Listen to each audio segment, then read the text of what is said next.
We in the West have forgotten how to physically touch one another, and it's ruining the mental health of everyone. Physically touching those who you're close to is a fundamental building block of human communication, no less important than seeing or hearing people. And this fact bears out in a variety of research fields. In neurology, for example, physical touch has been associated with the alleviation of pain and the regulation of endorphins. In primate research, we see that every one of our evolutionary cousins regularly engage in grooming and wrestling, proving that the absence of touch is a distinctly human and artificial invention. In theology, we find that physical touch was used by the religions that founded Western civilization as a conduit for miracles, literally the means by which we get closer to God. Touch is a fundamental part of being a human, both individually and when it comes to forming societies. So it should be absolutely terrifying that the degree to which touch is valued in our society is declining at a rapid rate. When trying to come up with solutions to the so-called meaning crisis, many are quick to point out community or philosophy as its underlying causes, but I'd argue that touch is equally a factor. But luckily, I think I've found a philosophy that can help us with this. C.S. Lewis's book, The Four Loves, argues that love comes in four distinct flavors. There is friendship, love for your friends, familiarity, love for your family, eros, love for your romantic partner, and charity, love for the stranger. And I find this useful as a framework because I believe that we can ascribe four kinds of physical touch to each of the four loves which Lewis lays out, and use this language to specify exactly what our physical needs are, why they've not been met, and how we can move forward to fix them as a society. Hey, why don't I try? Why don't I try to make you mine? First up, we have friendship, which in many ways is the most obvious and intuitive of the four, but is also the most under threat. Because let's address the elephant in the room. In English, if I say the sentence, "I'm going to touch you," I'm gonna touch you.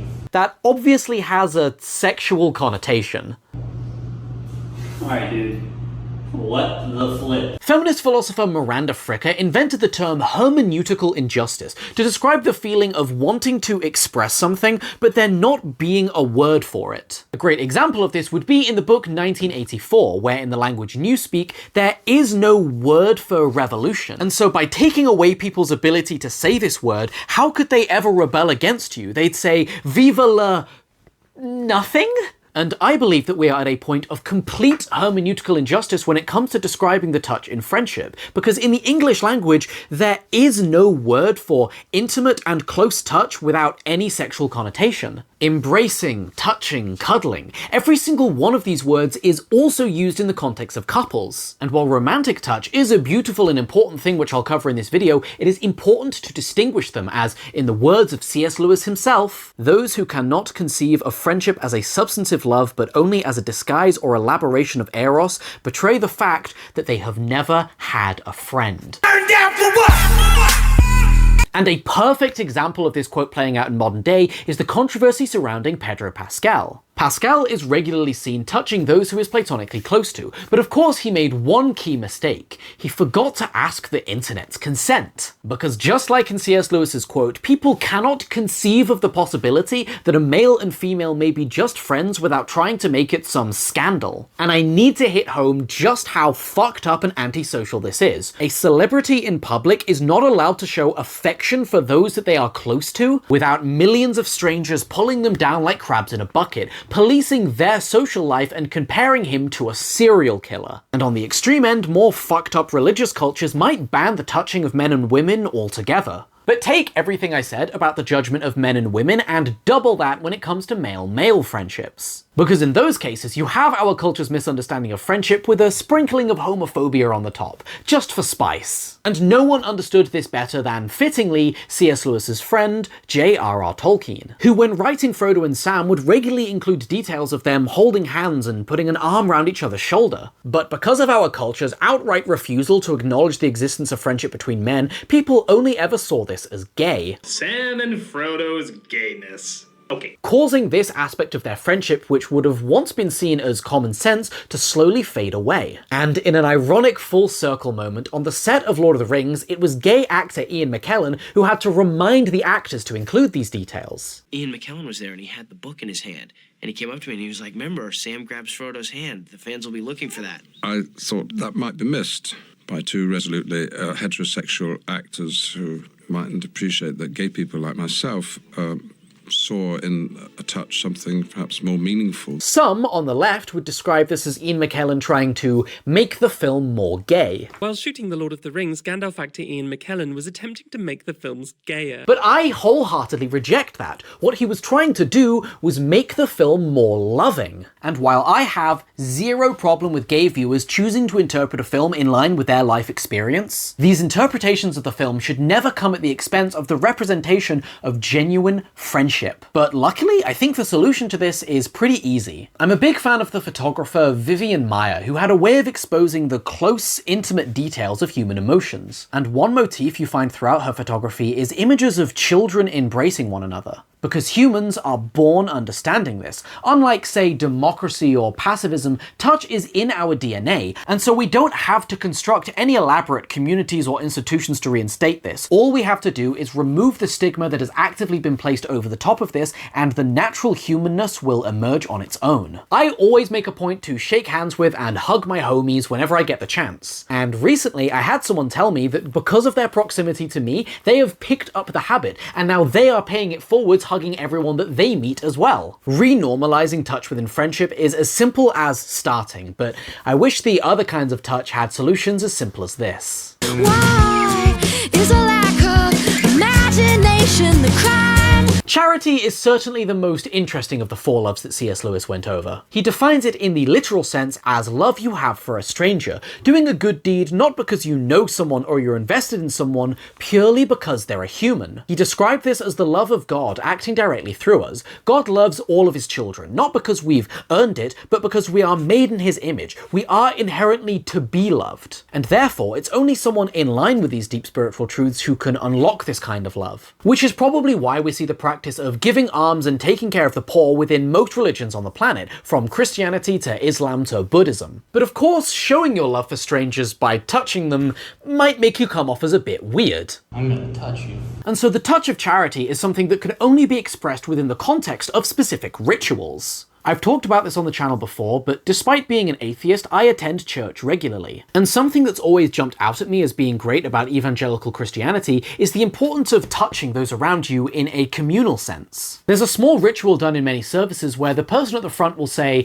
"Close your eyes and raise a hand if you want somebody to pray for you." And like clockwork, if you raise your hand, a member of the congregation will walk over to you, gently place a hand on your shoulder, and begin praying for you about anything you like. This forms the second kind of touch that we need to bring back, what I call communal or ritualized touching. But I definitely don't think that church is the only place you can get this. Weirdly enough, I think an apt comparison here would be mosh pits at metal concerts. I'm serious. In his book Life Together, theologian Frederick Bonhoeffer emphasizes the importance of the one body principle within Christianity. The idea being that humans are not all separated individuals, each forming one relationship with God on their own, and that the church is far more than just a building made of bricks. The same way that cells come together to make a body, all of humanity comes together to make the one church on earth, and it is this church that collectively has a relationship with God. And so if friendship contact is all about emphasizing the relationship that you share with one other person,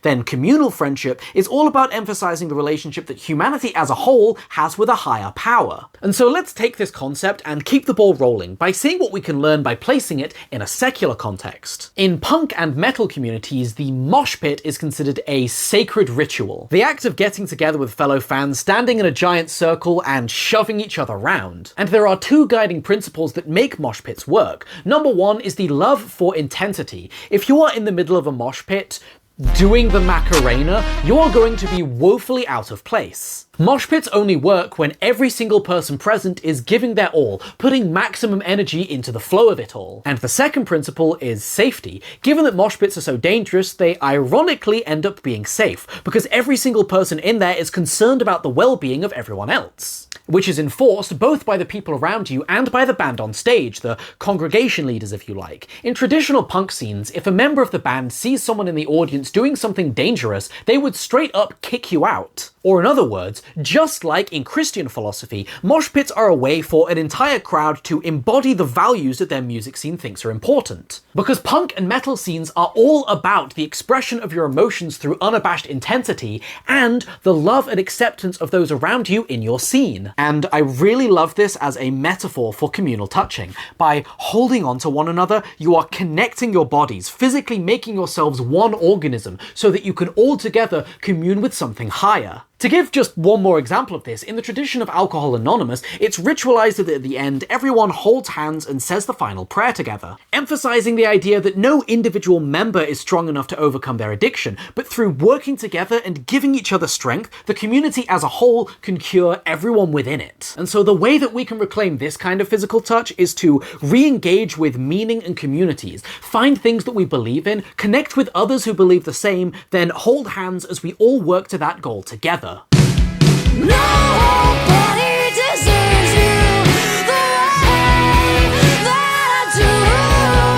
I do. So I'm not going to prescribe to you how you should engage in touch with your partner. That's for you to work out. But what I can comment on is people's inability to find one.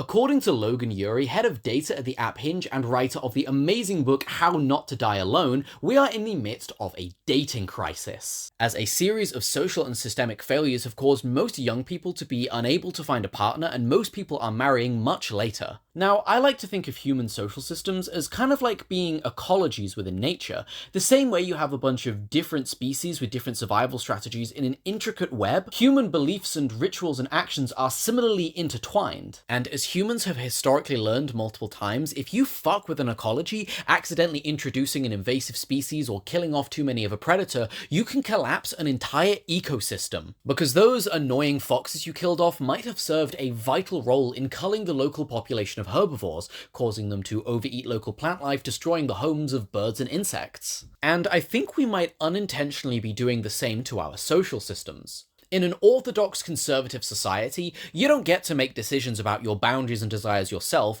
they are thrust upon you by your local community. If you don't want work, marriage, and kids, that doesn't matter because it's being thrust onto you anyway. If this sounds familiar, that's because it's the first song of every Disney movie. And on the extreme end, if you want to live an alternative lifestyle or have sex with people before marriage, you might just get burned as a witch. That was until two philosophers named Harriet Taylor and John Stuart Mill came along, who argued that these social systems were oppressive and that anyone should feel free to do whatever makes them happy personally. Or in other words, they invented liberalism. And I want to make it clear that this is a good thing. Practices like arranged marriages are barbaric and any modern society should be free of them. But as a progressive liberal, I also have to accept the downside of these social changes. Just as killing harmful predators can collapse an ecosystem, getting rid of harmful social norms can rip apart the social fabric. And that's exactly what we're seeing today, because as evil as conservative orthodoxy is, you can't deny that it's efficient. As if you spend every week of your life in a church that mandates monogamy and marriage, there are always going to be available single people of your age who are looking for the same thing. And you don't have to worry about filtering out people with different values in life to you, because if the Bible says be fruitful and prosper,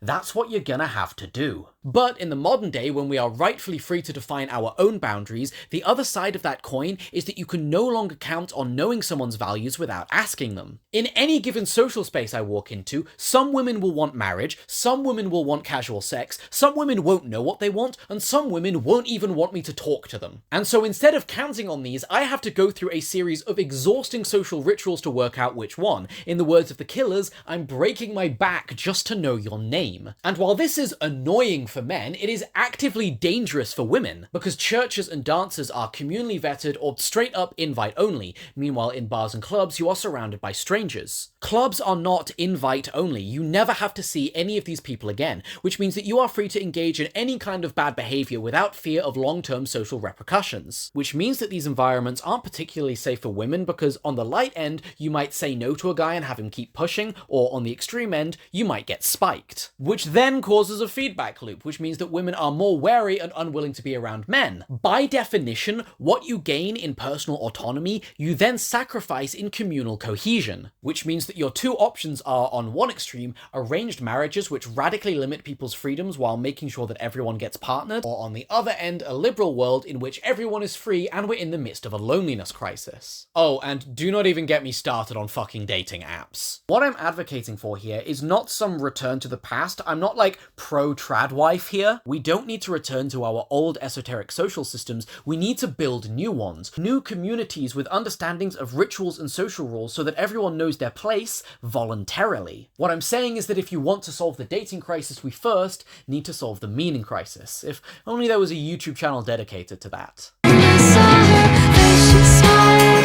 I don't know why I saved up all this time. And finally, we have familial love, one of the kinds that I am simultaneously most worried about but have the least solutions to. According to the World Mental State Report, Gen Z are 3 times more likely to lack a close relationship to their parents than previous generations. And I wish that I could swoop in and come up with a solution to this, but I'm sadly not an expert in family relationship dynamics, and I don't think anyone's figured it out yet. Which means that when it comes to familial touch, the kind you share with your family, it's not something that can have some grand solution, it's something that you're going to have to fix personally in your life. Or in other words, allow this video to be a reminder to go and hug your grandma.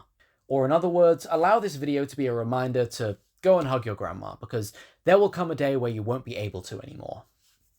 I think I'm done recording here. I'm gonna go give my grandma a hug.